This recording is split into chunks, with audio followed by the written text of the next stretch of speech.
Curry, the word that means everything and nothing at the same time. For many people, this word is just not in their language and just is never used and means nothing to them.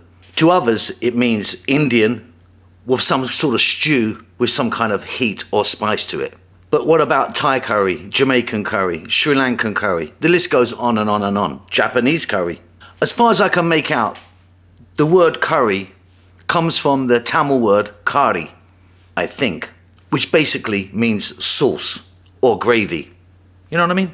So at its core, a curry usually involves turmeric or haldi, cumin, coriander, ginger, garlic, and chili, as well as other things.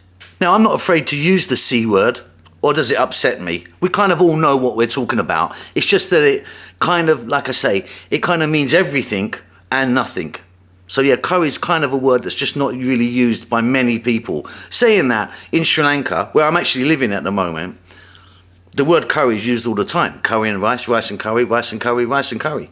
Over the years, we've seen mass migration all over the world. We've also seen new countries formed that include Bangladesh and Pakistan, for example. And by the way, if you're eating in an Indian in the UK, you're nearly always actually eating at a Bangladeshi or Pakistani place, not actually Indian. We just say Indian, don't we?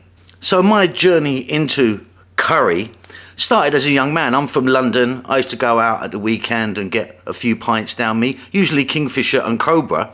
And, you know, I'd done the poppadom, butter chicken, vindaloo, jalfrezi, that kind of stuff, the madras, the whole kind of thing there, poppadoms, yeah, that kind of stuff. I started doing that. I then one day someone took me and I had a dosa. Blew my bloody mind. Like, I was just like, wow, what is this massive, crispy kind of loveliness? And it was then that I got the bug for Indian and all other types of curry. So I've been studying, cooking, learning, tasting the food of the region for decades now, a couple of decades. And what I have learned is that if I lived 20 times, I would never understand it all. It's very, very complex. And that's what's bloody amazing about it. India itself is enormous in its landmass, in its populations, its languages, its religions. It's a very, very complex place. It's just very difficult to kind of say Indian food. It's like sort of saying European food. What's European food?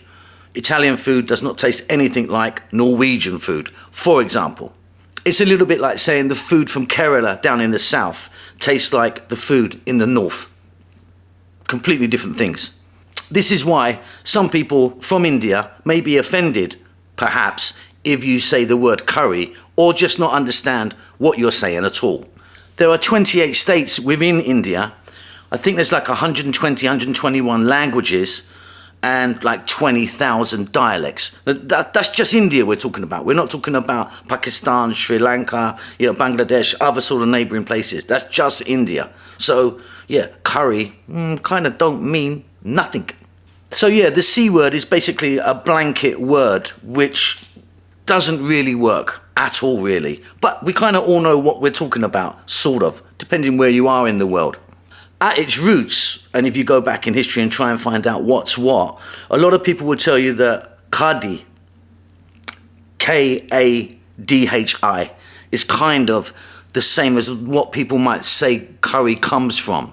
So a curry is kind of a curd or a dahi or a yogurt kind of water-based kind of dish made with a chickpea flour called a besan. But yeah, that's kind of as far back as I can kind of understand it. A lot of people will see curry as that. Then we have things like sabzi, Sabzi, I think.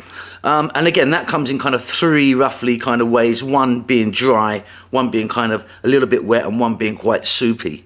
Look, I've only just touched on this subject. It's vast and very deep. It's, has things to do with its religion, geographical kind of positions, climate, so many things. So curry, sauce, gravy, or masala, I don't know. So curry, it's very complex. It can mean nothing to some people and everything to other people. Call it curry if you like, but yeah, it's kind of a sweeping statement. See you later.